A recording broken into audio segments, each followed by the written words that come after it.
of the Ilocanos through Christianity. Without further ado, I am proud to present to you my grade 11 STEM students showcasing the Pamaninawen Festival.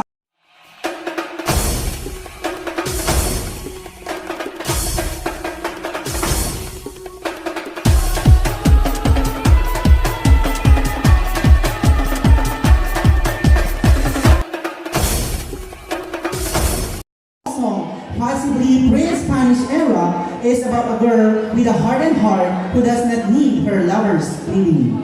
It is about courtship and love. Pamaninawen Festival came from the name of a woman made popular in the popular Ilocano folk song Pamaninawen. The festival is celebrated in the city of Laoag, Ilocos Norte, Philippines, to promote camaraderie and sportsmanship, and it is also commemorate the city's patron, Saint William, every first week of February for one whole week. From a simple celebration of the feast day of Saint William, it became an extravagant festival that features the culture and heritage of the city with a variety of activities. The celebration of the feast of Saint William in the city of Laoag dates back to the Spanish colonization of the Philippines.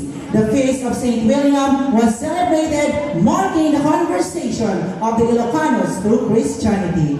Without further ado, I am proud to present to you my grade 11 STEM students showcasing the Pamaninawen Festival.